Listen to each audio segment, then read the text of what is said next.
Hello everyone, I will continue video lecture. Just I have completed the video lectures on turbines. Now I will continue the same lectures on pumps. First, what do you mean by this pump?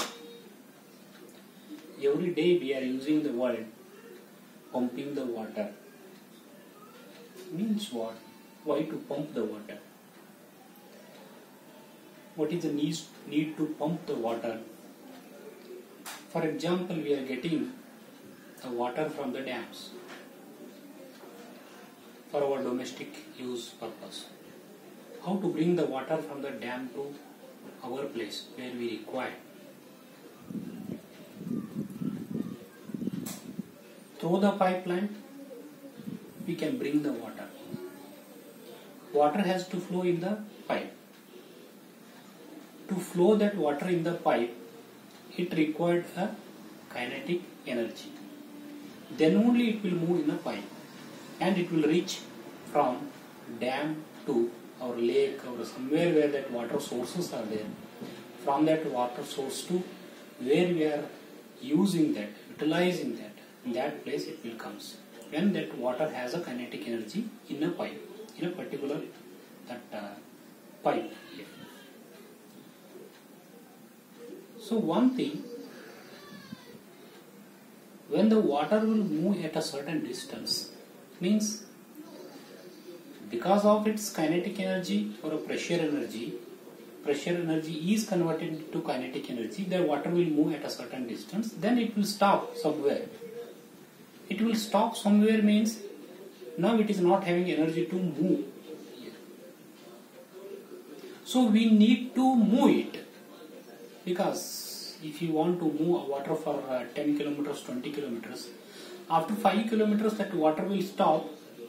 Then again if we want to move, we have to energize the water. We have to energize the water.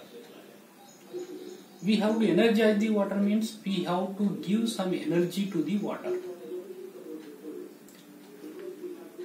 Giving the energy to the water to flow or a place to somewhere after moving, then it is called as the pumping action. The pumping action mainly due to giving that pressure energy, that is static pressure energy to the water.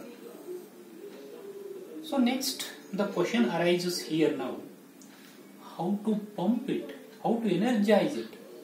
Yeah. Who will do that? Who will do?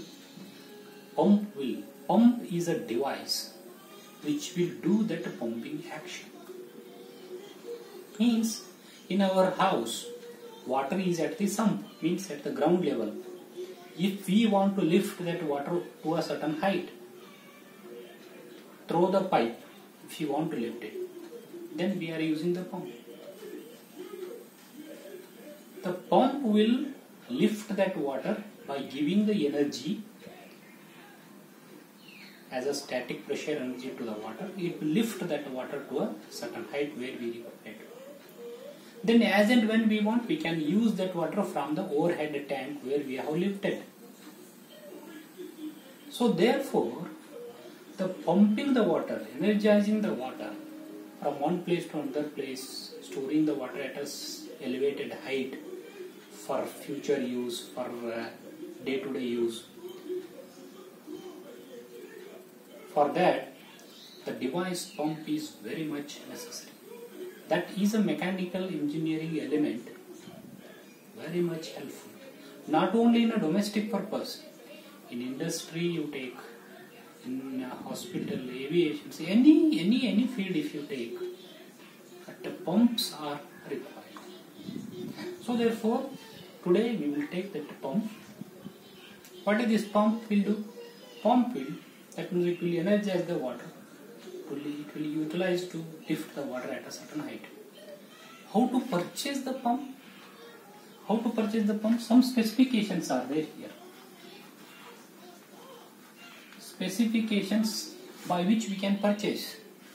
So in terms of HP, In terms of HP, it is a horsepower.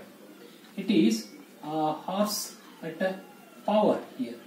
Horsepower we can, how much 5 HP pump and 2 HP pump, 10 HP pump, depending upon that we can use that HP pumps. For irrigation purpose also you can use. In terms of their efficiencies, different variety of the efficiencies also we can call it. In terms of that sort of the power required for them, because we are attached to that pump, to the motor we have attached that the power required for that one is how much, depends on that one also we can take it here.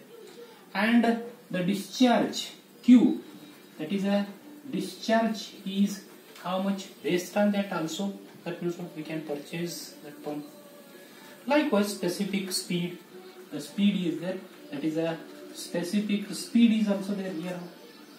So based on these specifications, likewise many are there, the dimensions, space requirement and all these things, we can purchase the pump.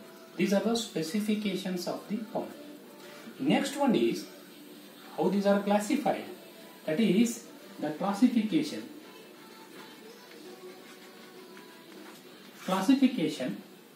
Mainly these pumps are classified into the two types of that pumps. Main classification. One is, it is a positive displacement pump. Positive displacement pump. The next one will come fixed displacement.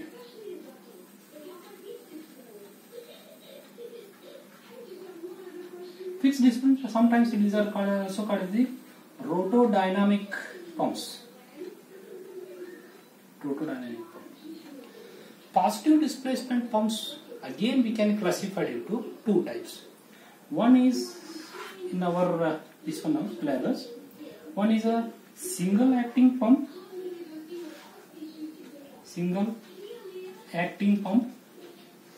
and another one is, it is a double acting pump. So positive displacement pumps are also sometimes called as the reciprocating pumps.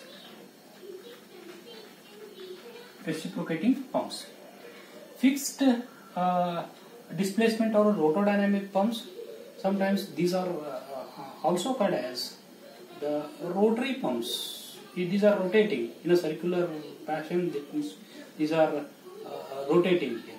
These are called the rotary pumps, rotodynamic that pumps we can call. The example for this one is reciprocating pump. Here it is an example for the fixed displacement is, it is a centrifugal pump. Because centrifugal pump means they have a centrifugal actions to energize the fluid. Here the reciprocating action is there to energize the fluid. In detail, with the sketches, we will study these three: single acting pumps, double acting pumps, and centrifugal pumps. These three we will study in detail from the next video lectures. Thank you very much.